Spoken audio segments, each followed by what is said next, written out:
How's everybody feeling this morning? Good, nice, nice. Well, it's wonderful to have you here. And root chakra month almost coming to a close, and appropriate that today is my son's birthday. He's turning 12, or turned 12, and yeah, what that does, it's like, all right, I'm officially the mother of a tween and a teen, and it's like, oh God, what's that? Like, and that the energy of loss, but also hope, because things have changed so greatly from the time that he was born. In fact, from the time that I was pregnant with him, because I had gone through, it was a very um, normal pregnancy that was very low risk and I had midwives, and I was just expecting it to be, perfectly fine and everything to be okay. And at my 20-week sonogram, when you have midwives, you only get one. And at 20 weeks, I went in just to find out the sex of the baby. It was like, that was this time we wanted to know. And the first time we let it be a surprise. And the second time we thought, yeah, we'll find out this time. Great.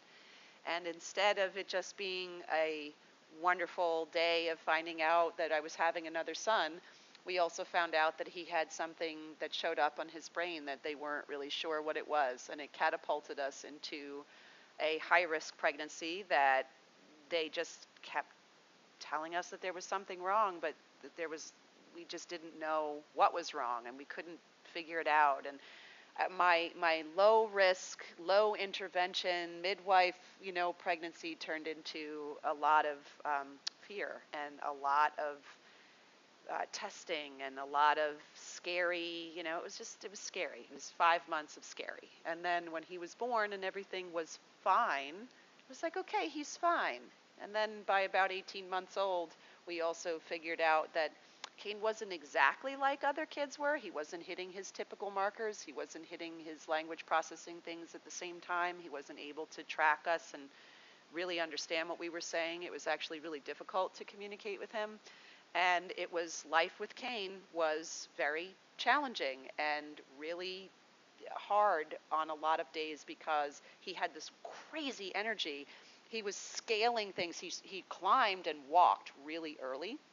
And because of that, and he had no fear, and he would just, at 18 months old, kind of like scale things like a little rock climber and toe hold putting himself up. And half of my gray hairs are from taking him to parks where we thought, yeah, the little kiddie area, let's hang out here. And in the meantime, he makes a beeline right for where his big brother was going. And, he was just who he was. And I find that what's interesting about that time, and then he was diagnosed at 18 months old and needing lots of early intervention, and then we had to get lots of support, but he couldn't be diagnosed. They just saw him as having these pervasive developmental delays, so they kind of started calling it PDD, which is a little bit on the spectrum of autism.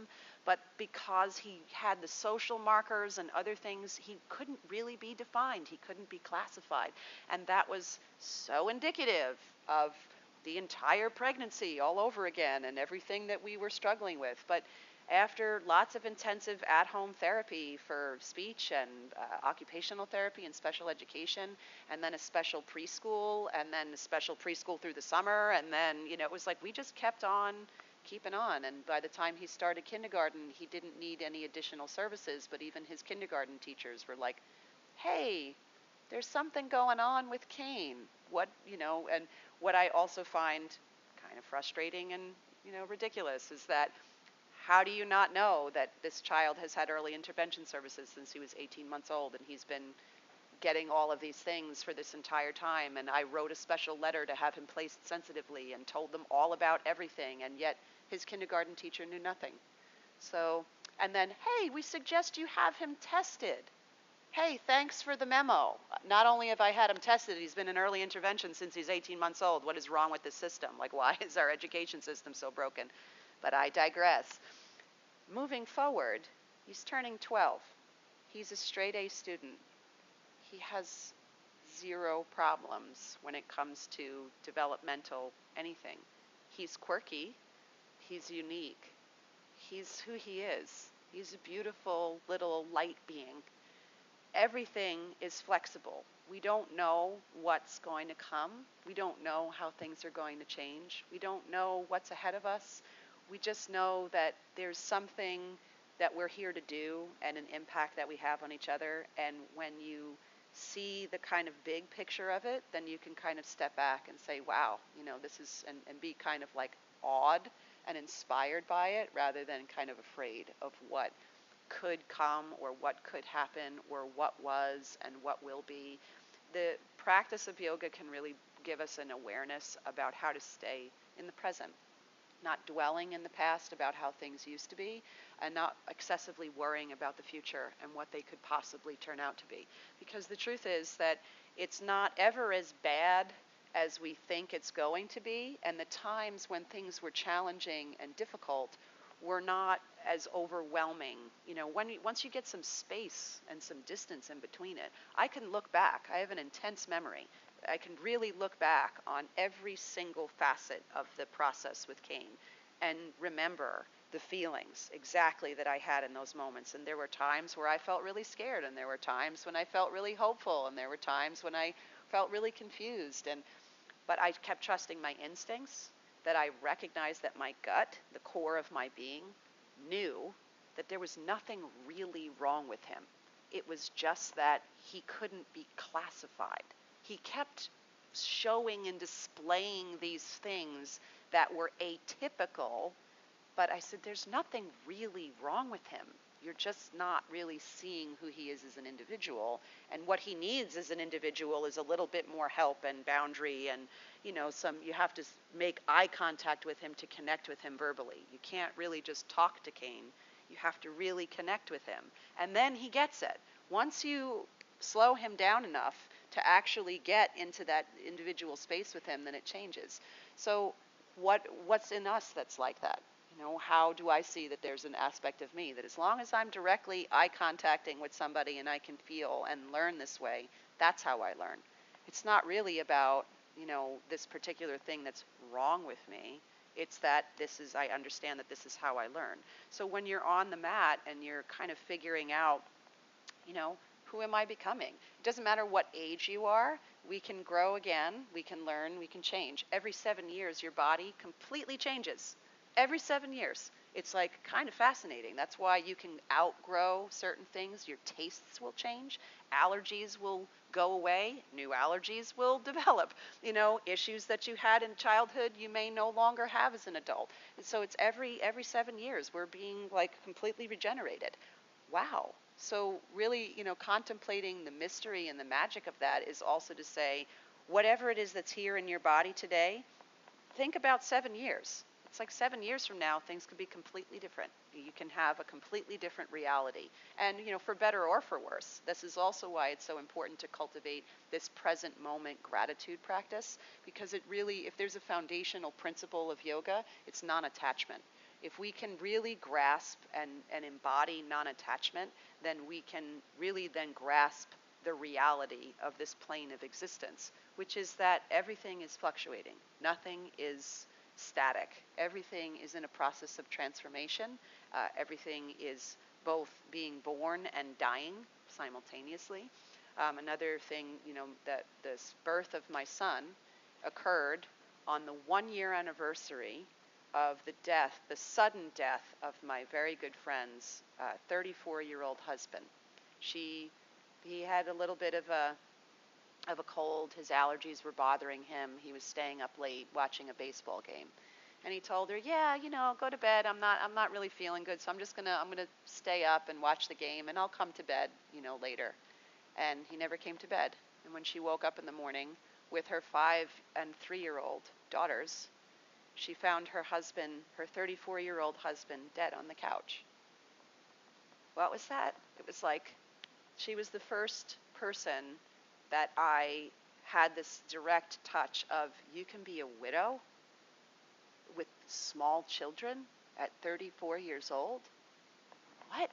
It was like we just had, besides her having the rug ripped out from underneath her, it put a shockwave through all of our friends, and it really kind of made us all step back and witness and be there for her. And in those months afterwards, it was just, they didn't know. They didn't have life insurance. He was 34. He was healthy. He didn't drink. He didn't smoke. He was, in fact, he looked a lot like you, but he was much taller. He was really lean and very fit, and he was a construction worker, and he just thought he was going to be there forever. She didn't have a college education. She was a stay-at-home mom. She had to go back to school and completely reinvent herself. So when I gave birth on April 26, 2006, and I texted her, "Hey, I'm in the hospital," I knew that it was around that time, but I had forgotten that it was the exact day. And she said, "Wow, Gina, 1 year anniversary. Thanks for giving me something to actually focus on that's like a positive rebirth and not just the death of my husband." And it was like, the world really works in really interesting ways. And sometimes that's what we are able to kind of then process and see in this non-attachment way. There's pain, there's beauty. There's joy, there's sadness. There's gain, there's loss. It's like it all comes together. So when we can see that in our physical practice and in our physical bodies, what can you celebrate today as like kind of a birth of a new version of you? It's like, what version are you going to be? Is it's like Gina, 7.0? It's like, who knows, how many upgrades have you received already? How many changes to your wiring have you already put into motion? And even just a couple of times here, right? It's like you can start to feel, oh, these new aspects and facets of my being. If we keep that neural plasticity going, then we're going to be able to really rewrite and reprogram things. And it's also an important reflection to bear witness to the grief of aspects of yourself that you're ready to let go, or parts of you that need to die, or parts of you that have died already, so that we can, get ready to accept the new aspect of you. And there are certain things that are never going to come back, and that's okay, and you have to process the grief around it. So when the real practice of non-attachment is not to not care. Oh, let's just not care. Let's just be disinterested about, just don't hold on to anything because everything is fleeting. In Buddhism, it's a principal focus is non-attachment. The root of all suffering is attachment. Okay, so if we just don't have attachments, then we won't suffer.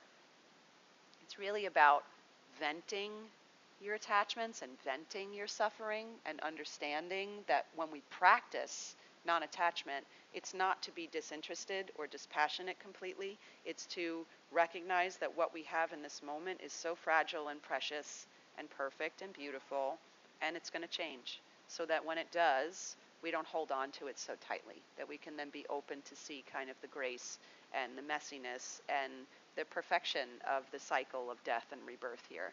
So in that way, let's kind of come inside and close your eyes and just notice, in this moment, how do you feel? What is up for you in this birthing season of spring? Are we here to allow this new fertile ground to kind of open and to send up these tender shoots of our new being? Or are we in, a season of loss? If we are, it's also important to accept it. There's fertilizer for something new. When we ground down through your seat, but lift up out of your lower back, unhinge the jaw. Allow your eyes to be softly closed. If it doesn't feel safe to, or you have to squeeze your eyes shut, just focus on a point in front of you, about 3 feet ahead, and then just let the eyes go to half-mast. You get a sensation of the warmth of where your hands rest on your legs. If we want to be really connected to the body today, palms facing down so that you can feel the warmth of yourself. And really send this message. It's safe to be here today. I'm grateful for the skin that I'm in. So we root down and lift up through the crown, unhinge the jaw. We'll start to connect to our deep, slow breath. As you inhale, really flood all the way down to the pelvic floor. Exhale and sigh it out. Sounding or sighing is okay. A few more times, just like that.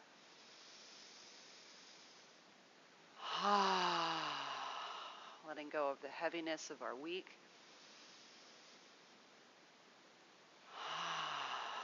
Any heaviness in our heart.